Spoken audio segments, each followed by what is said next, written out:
Honey, I'm home. After a long, arduous 2 days, and I don't want anyone feeling sorry for myself. I'm not feeling sorry. I'm just telling you about my trip. I left Jupiter, Florida on about 10 after 8 in the morning on Friday, which would have been the 28th, I believe, right? And then I drove. Hello, Jennifer. Santa Monica. It's got to be beautiful there. And then I drove that day for about 11 hours. Yeah, roughly 11 and a half hours. Hello, Tina. Sergeant George Ishag. Hello. And then yesterday I drove for another 10, roughly 10 hours. And I made it home to Westchester at 6 p.m. But I'm still like numb. You know, you stay in. Yeah, it's raining here too. Esmeralda, good to see you. And BB2, hi Supreme Commander, how was you? It was rough. It was rough. You know, I don't know if you ever drove by yourself that many hours. It's tough. I think Annie, hello. Kez Chick 56, I caught a live. Hi. Shari from Nevada, good to see you. So I drove, and again, I want no tears. I'm not complaining, but it was the longest I think I've ever driven in a car for a 2 day period, 21 hours. And like even if you're in a car and you have someone else spelling you and is driving, and I was by myself, I can imagine these over-the-road truckers. That's got to be a really, really difficult job driving. Yeah, I'm home safe, and I left the 75, 80-degree weather in beautiful Jupiter, Florida, and I came home. Some of the highlights, I guess, where I hit the most traffic was in Virginia, and of course the Jersey Turnpike. Oh my God. Karen Solak, good morning. Happy Sunday, everybody. In Virginia, like going towards Washington, D.C., I don't know, like on a Saturday, why the hell is there that much traffic, man? Fuzzy Doxy, hello, hello, hello. Vicky O'Quinn, Rivers of Grace, hi from North Carolina. And then, you know, I knew I had to, I did pull over a couple of times, but I didn't want to like lay down for like an hour. I just wanted to take, pull over, go to the bathroom, eat a sandwich, drink some water, drink whatever I was drinking, and get back on the road. Pete and Rachella, good to see you. Thank you for all your prayers and all the well wishes that wishing me safety on the road. It must have worked because I was safe, Mary Michael, yes. So I come. I don't want to complain about the weather because I spent, the last 6 months. For the most part, the weather was just amazing. It's just totally amazing. Yeah, the palm trees. I already missed the palm trees, but my yard is beautiful here. I'm sitting in my yard. It's a little cold. I actually put the big heater on next to me. The heated with the well, I can't even think of the word now. The same thing you use for your grill. Jennifer, thank you for the $5 super sticker. Jennifer, it's going great. One of the reasons I also went down there, I wanted to get healthy after I had that surgery, and I worked out every single day, pretty much, 7 days a week, 6 days. Once in a while I do 5.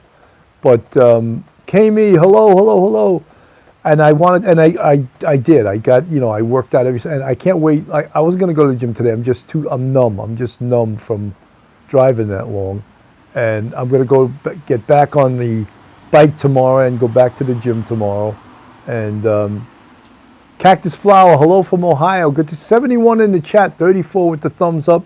Thank all you guys. You could see Dawn Marie. I'm back in New York, Dawn Marie. And I know you're down in Florida. But one thing about the Florida weather, too, you can get some crazy weather there, right, Dawn Marie? Well, you get like 2-hour hurricanes. All of a sudden, boom, you're like, whoa, what the hell's going on? See the palm trees like bending in half and heavy-duty rain. But then it gets back to the sun comes out and it's beautiful again. So it's sort of funny. My sister was down there, Sergeant George Ishak, maybe we can get to see Cooking with Ken and Coppers in the Kitchen. We did one episode of that. I don't know if that concept was really for us, put coppers in the kitchen.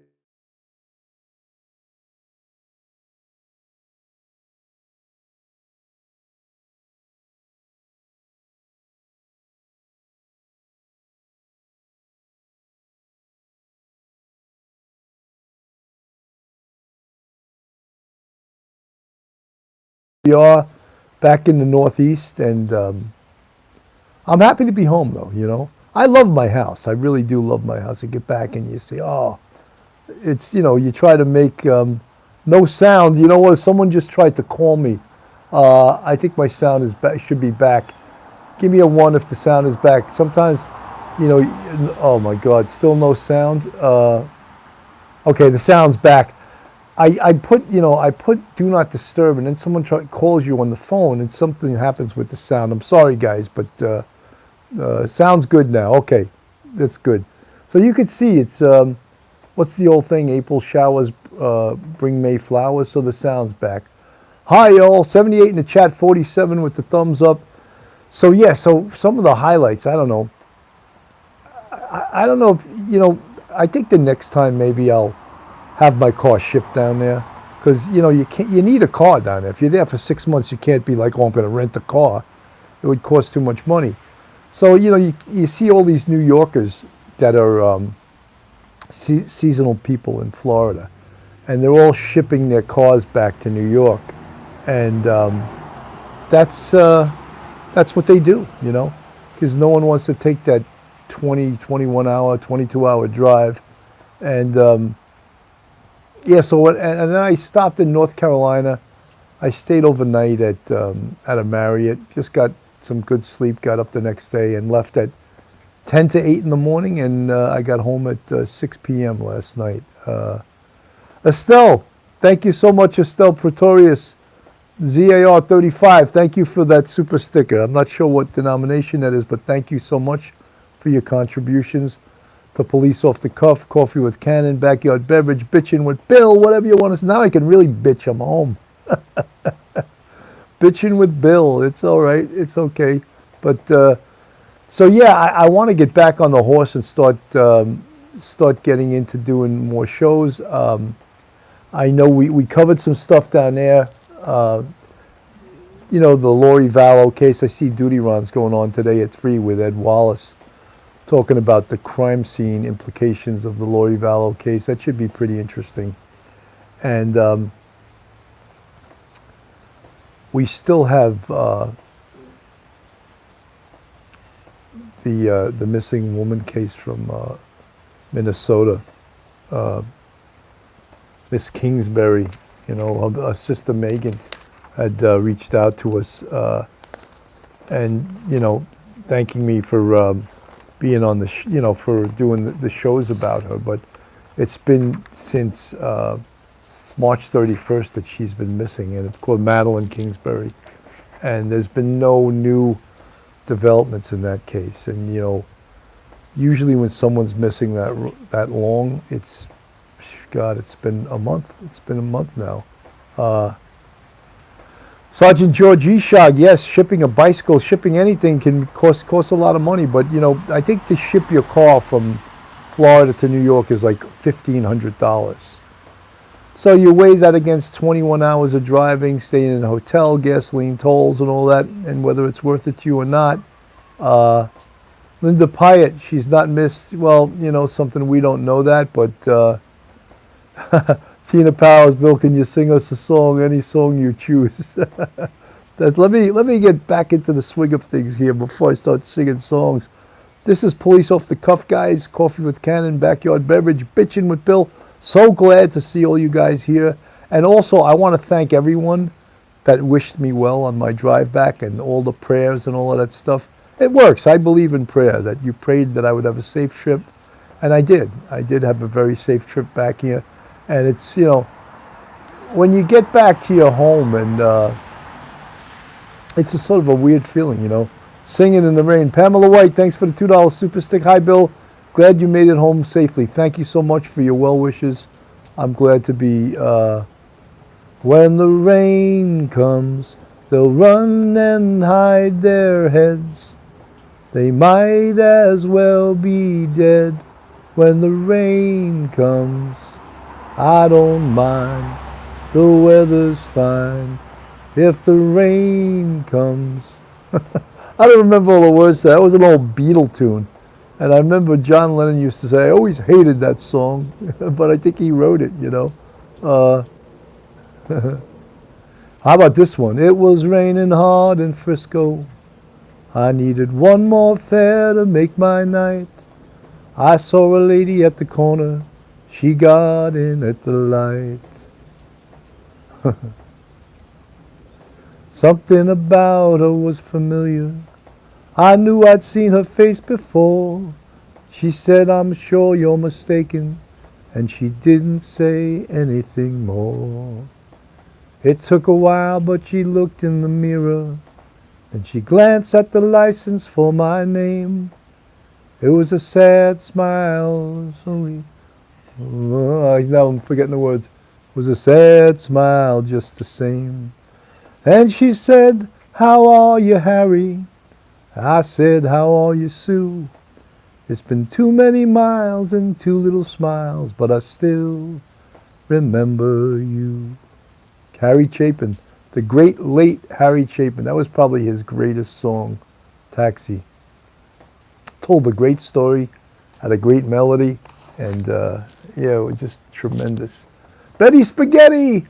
Yeah, it is green. I think we got to get our grass cut. I think they cut it recently, but it's growing. Harry, keep the change. I love that. That was the greatest part, you know. She gave me $20 for a $2.50 fare. She said, Harry, keep the change. Great, great, great, great tune. And he also wrote that tune, Cats in the Cradle. You guys remember that tune? I can't remember how it starts out.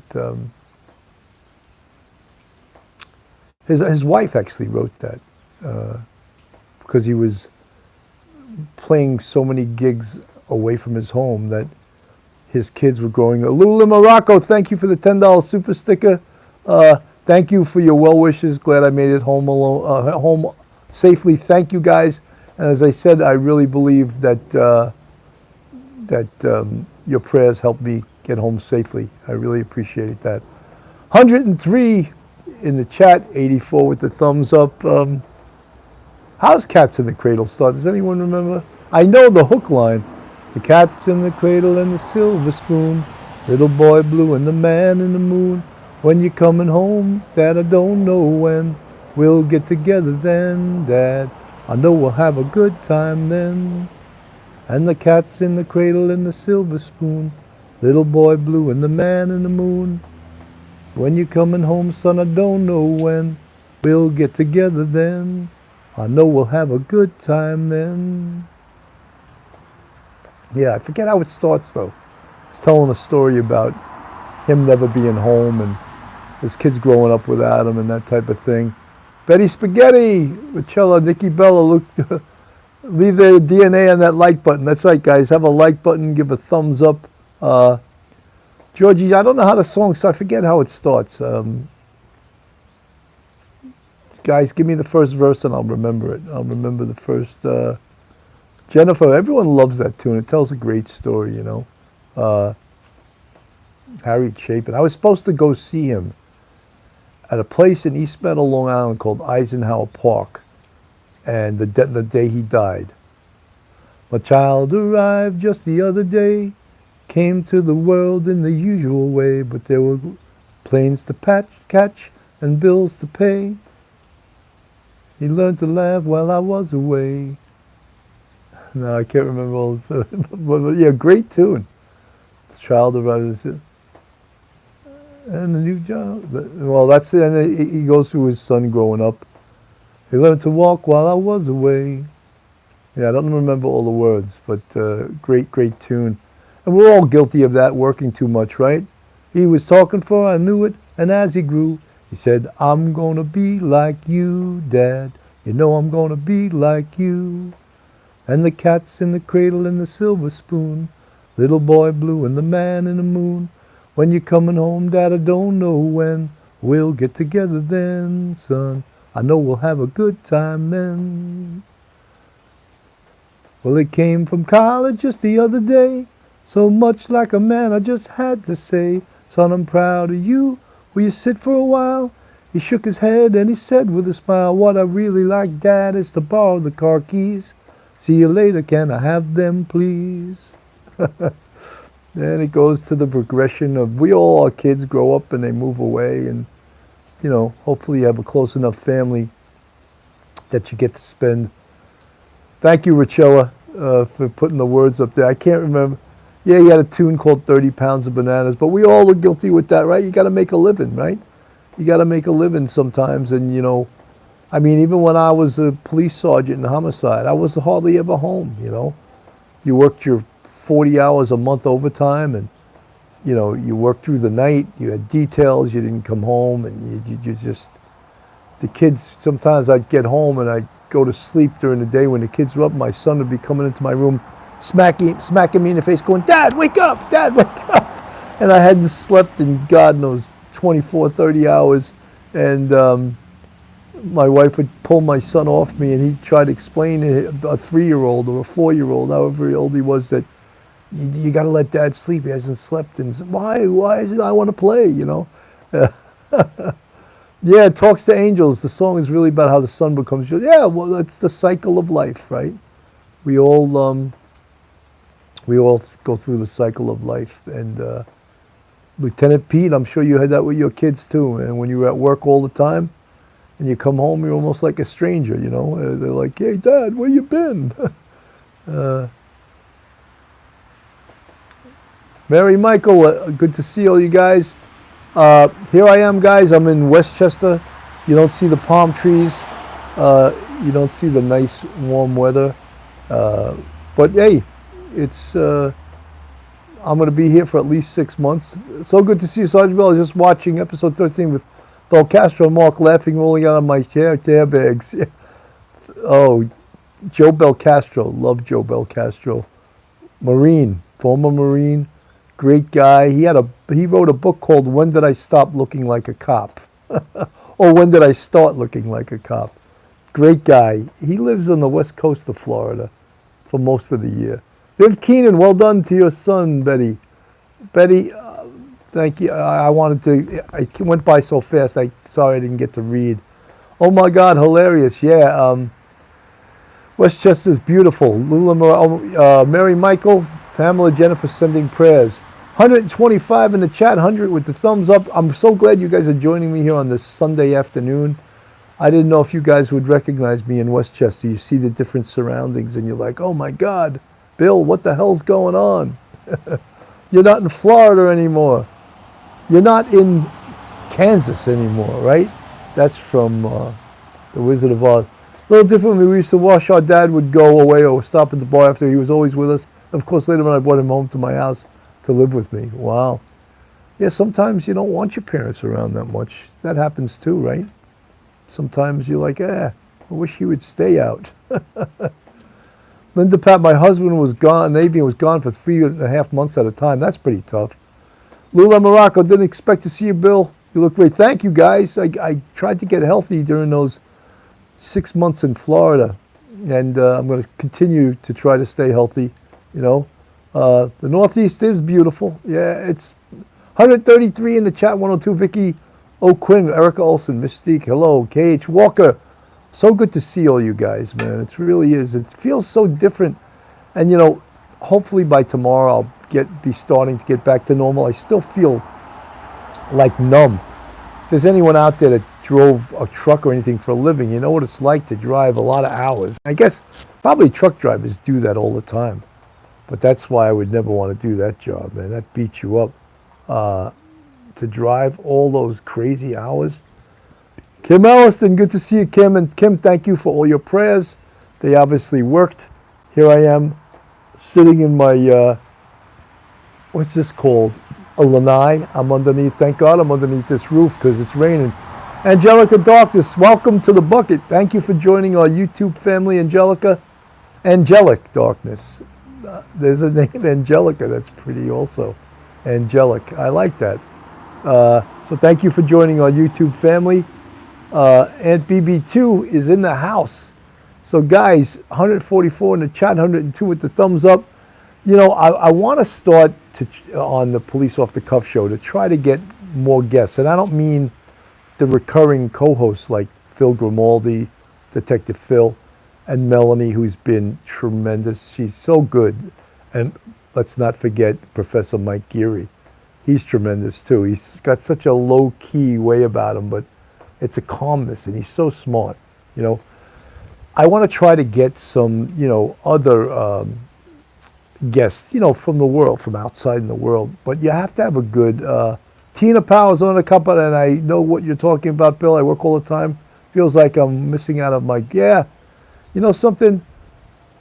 When my wife used to bring that up sometimes, like, you're not home, your kid, you're not, and I would be like, yeah, but do my kids want for anything?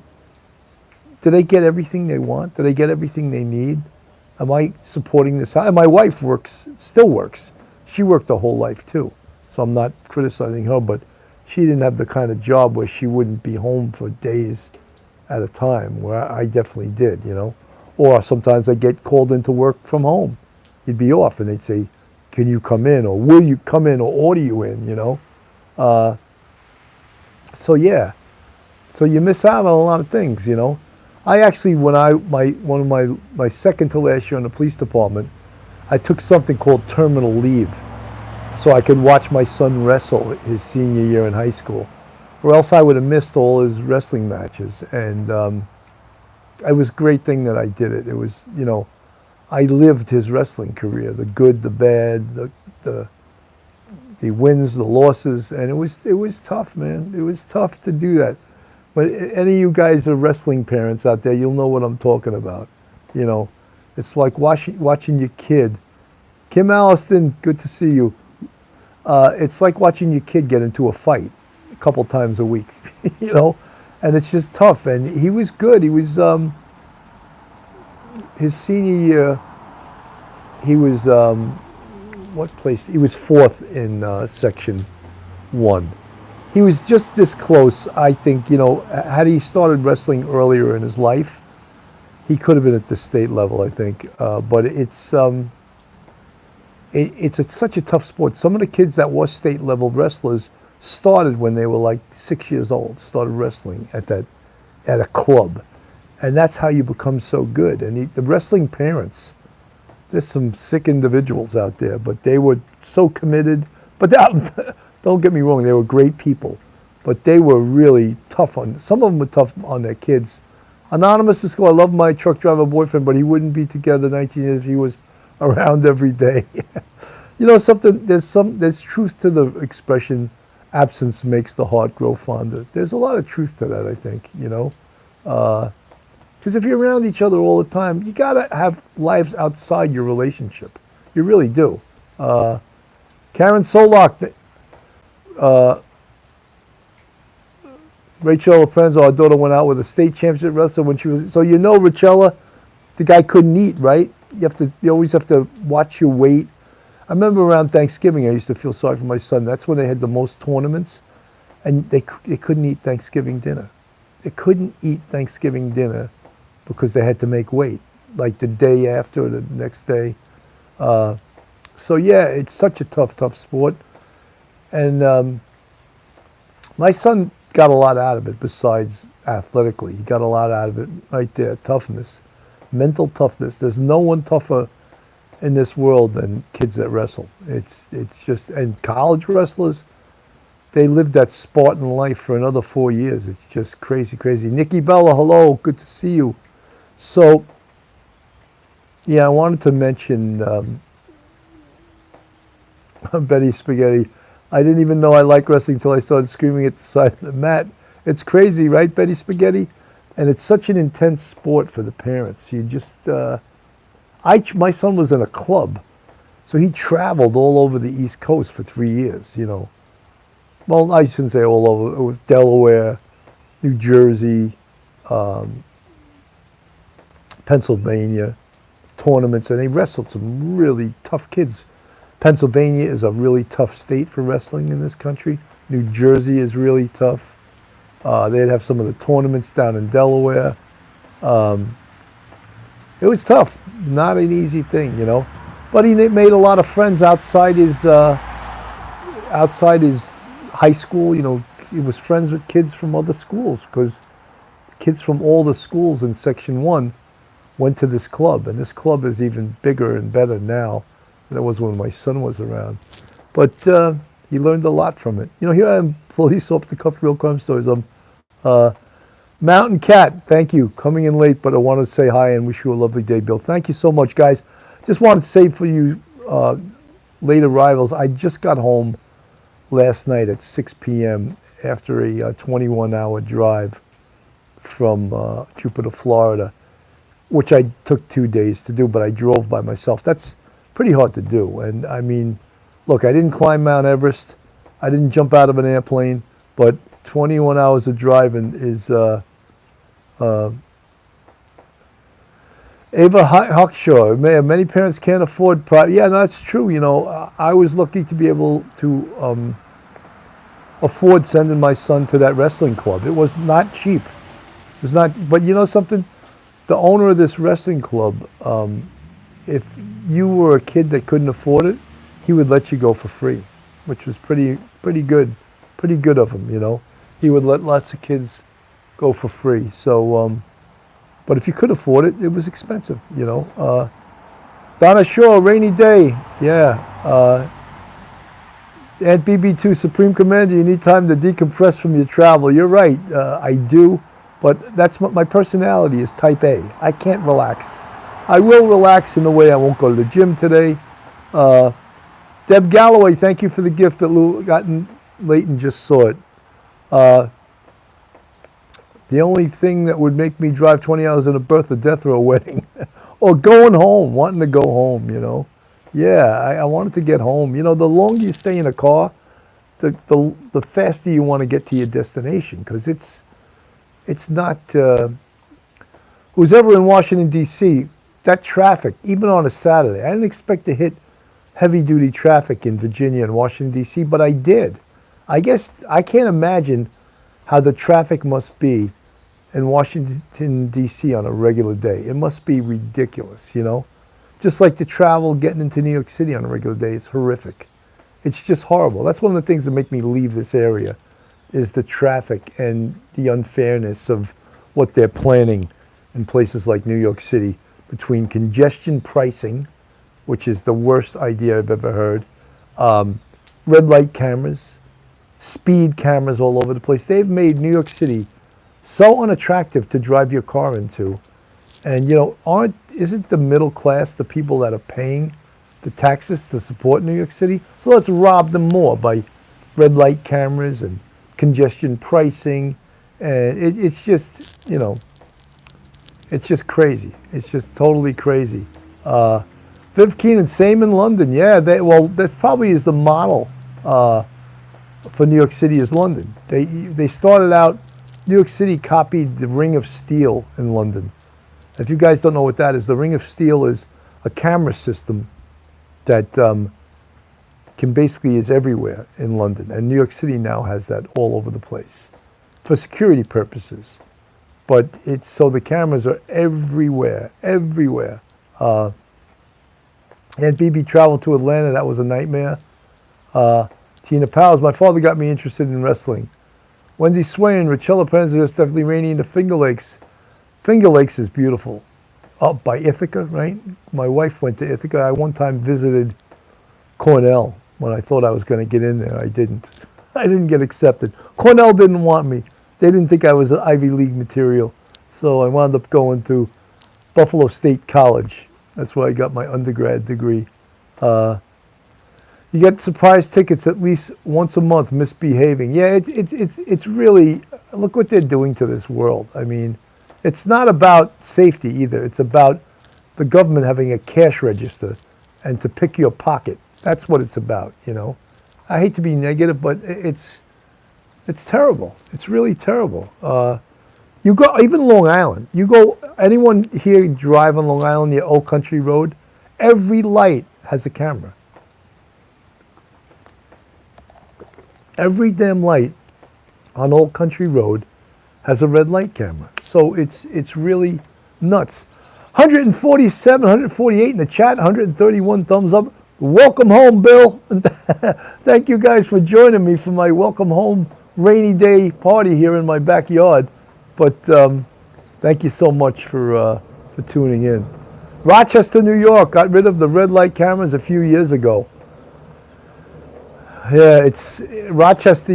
When I went to Buffalo, my friend Kerry Link, who became a great doctor, he went to the University of Rochester Medical School, which at the time was one of the top 10 medical schools in the nation. And I remember Strong Memorial Hospital in Rochester. He took me on his rounds one day. And Martha Minor, you know what got me through the trip? Yes, I did listen to music, but you know what I listened a lot to? The Joe Rogan podcast. That is a great podcast. If you guys haven't listened to that, it's really pretty good. Thank you, Betty Spaghetti. Love Joe Rogan, Kami. Yeah, I think he's great. And that got me, I played and his podcast sometimes lasts for 2 or 3 hours. So I would listen to that. And Phil the Heater guy went in working, doing service calls on Long Island. Raindrops keep falling on my head. And just like the guy whose feet are too big for his bed, nothing seems to fit. Those raindrops keep falling on my head, they keep falling. So I just give me some talking to the sun. And I say I don't like the way he's got things done. Sleeping on the job, those raindrops keep falling on my head, they keep falling. So there's one thing I know, the blues they send to meet me won't defeat me. It won't be long till happiness comes up to greet me. The raindrops keep falling on my head, and that doesn't mean my eyes will still be turning red. Crying's not for me. Those raindrops keep falling on my head, they keep falling. That song won the Oscar for the movie with Robert Redford and Paul Newman, Butch Cassidy and the Sundance Kid. Do you guys remember that? That tune won the Oscar. And who was the singer of that song now? I used to be on the tip of my tongue, but yeah, that song won an Oscar for Butch Cassidy and the Sundance Kid. Come on, guys. Someone has to know who sang it. What was the guy's name? Thank you, Angela. I can't. B.J. Thomas. That's it, Mountain Cat. Excellent. B.J. Thomas sang that song, and that tune won an Oscar. Yeah, amazing. Guys, Joe Rogan, he has an interesting life. He lived in Boston. He lived in Florida. He lived in California. He wasn't a rich kid. He came up and he did, stand-up comedy is what got him onto TV. And he's now, of course, he's the announcer for the UFC fights and Black Bears in New York. Mountain Cat, it's a Burt Bacharach, Hal David song. Great songwriters, outstanding songwriters. So Joe Rogan's pretty interesting. He's a smart guy. I don't know what his education is, but he's really damn smart. He knows a lot about everything. I mean, some of the Fear Factor, that's right, see. Joe Rogan was the host of Fear Factor. And then that got him, catapulted him, and he's got the #1 podcast in the nation. That's pretty incredible, right? And I remember, I think it was Spotify, he's on Spotify, when all of the politically incorrect people didn't like what he was saying, cancel culture, they tried to cancel him, especially during COVID, because he was talking out against the vaccine. And he also took some medication during COVID, and he beat COVID in 3 days. And he took ivermectin. And he took a lot of abuse from news, CNN and everything. They said ivermectin is a horse tranquilizer. And he goes, it was such a ridiculous statement because there's been billions of prescriptions written in this country for ivermectin.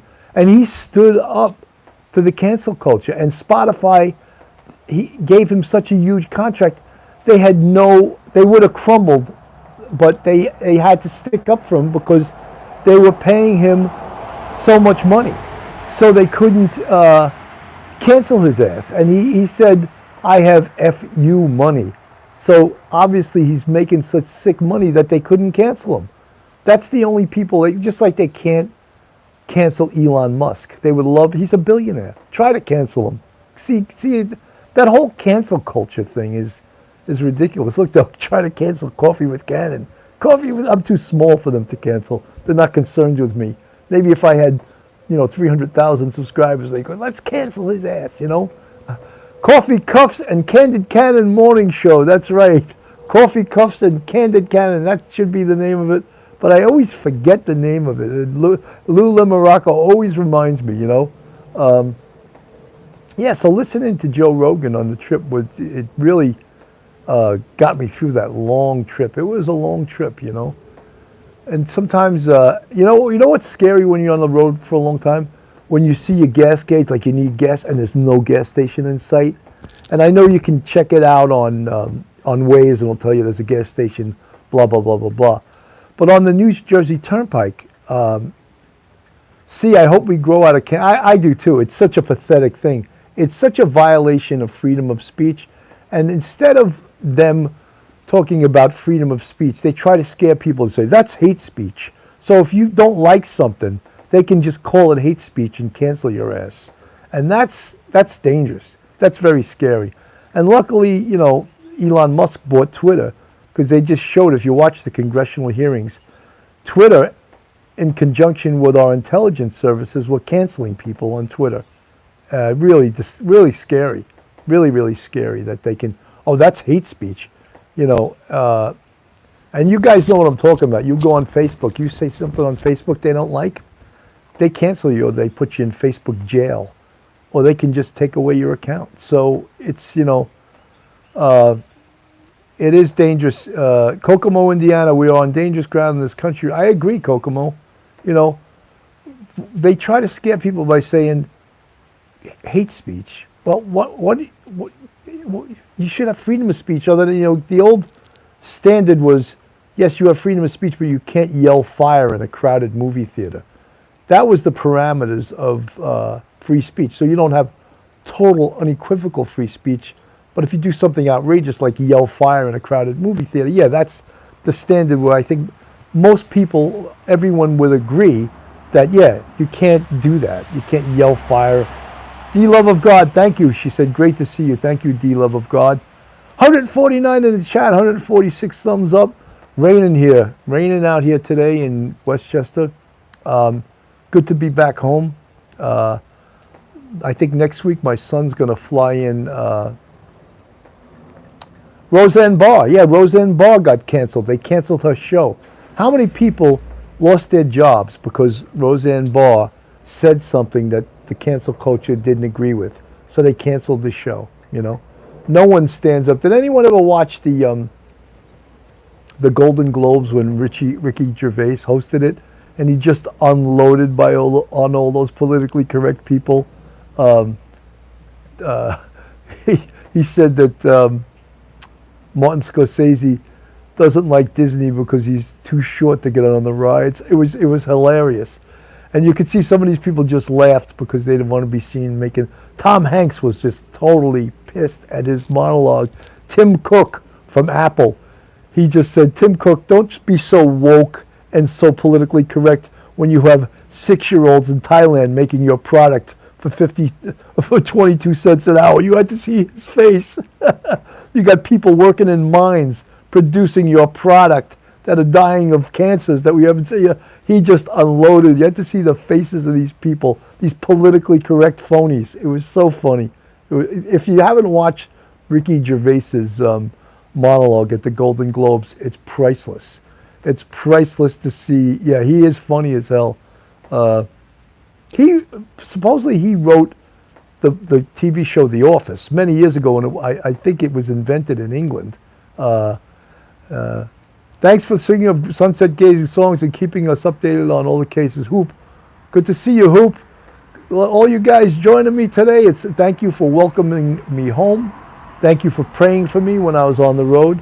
On the road again. I can't wait to get on the road again. The life I love is making music with my friends. And I can't wait to get on the road again. On the road again. Like a band of gypsies, we rode down the highway with the best of friends. I don't know all the words to that song either. But yes, he's hilarious, Ricky Gervais. Amazing, right? Betty Spaghetti, thanks for joining us. She's getting ready for work. Ricky Gervais is so funny, you know. He's there's so many comics out there. Some of them try to be outrageous, but I really like Bill Burr. He's really funny. Ricky Gervais, Sebastian Maniscalco, he's funny. It's a tough thing to do stand-up comedy. I did it for 7 years. It's really tough. And it's a real hustle when you're like not getting booked all the time. You got to do open mics. Even established comics like to do open mics. Mountain Cat, yeah, I love Bill Burr too. He's funny as hell.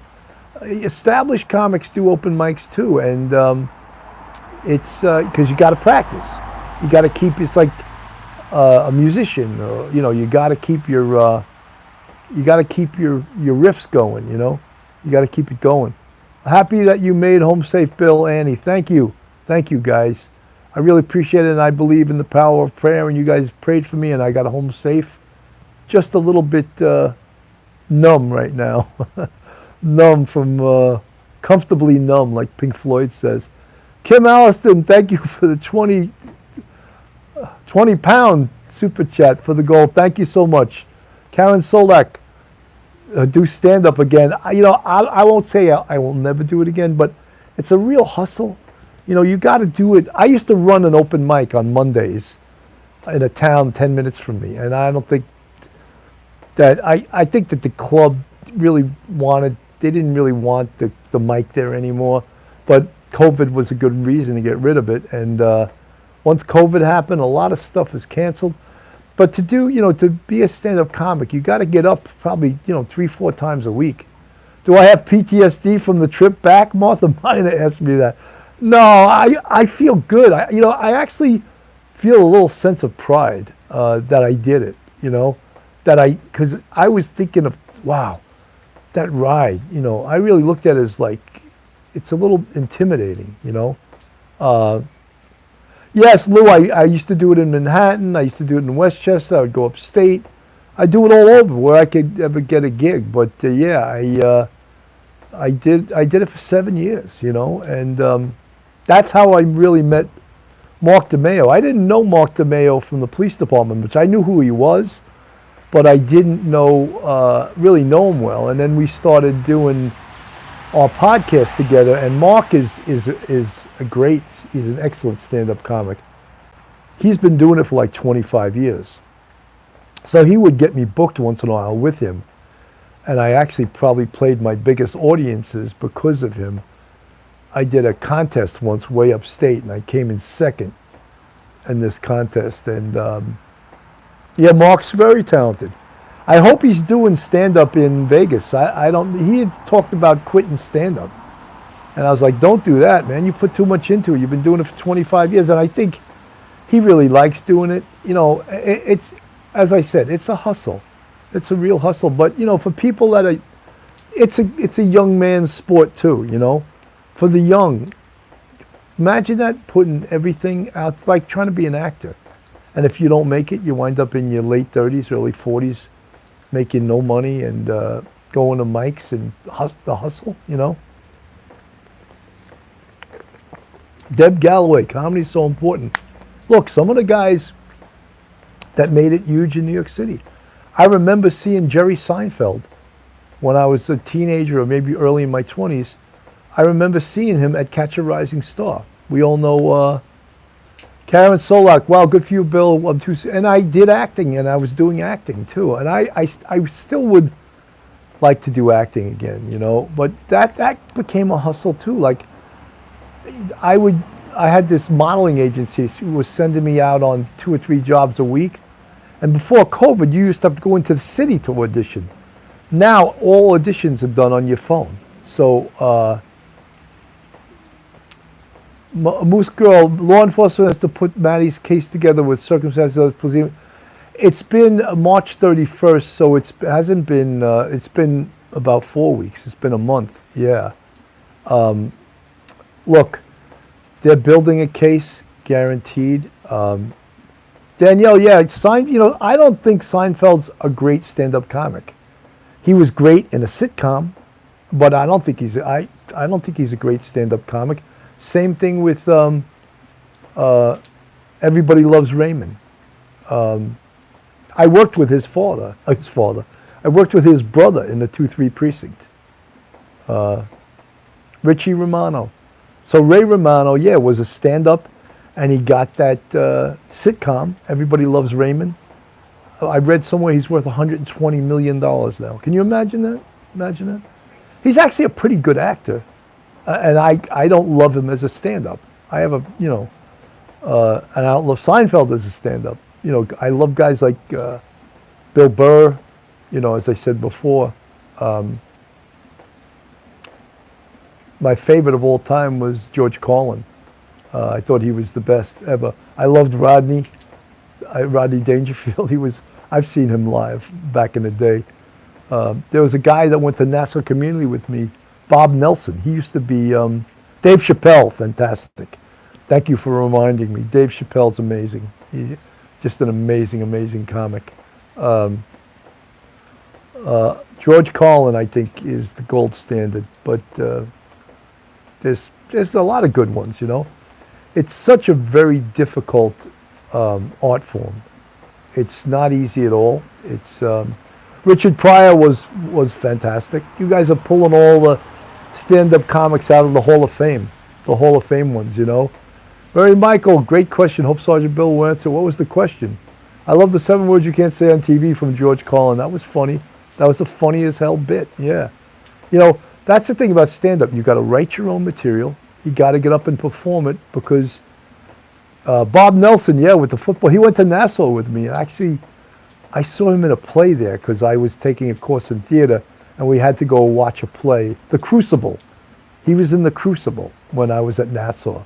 If he's watching this, I doubt he's watching it, but he was really good in that. And I was like, that guy's really talented.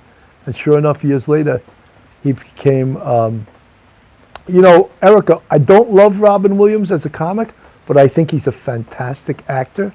And I think he was fantastic in a sitcom. But to me, his stand-up, he's too hyper. It makes me nervous, a little bit too high. You know who was a great stand-up back in the day?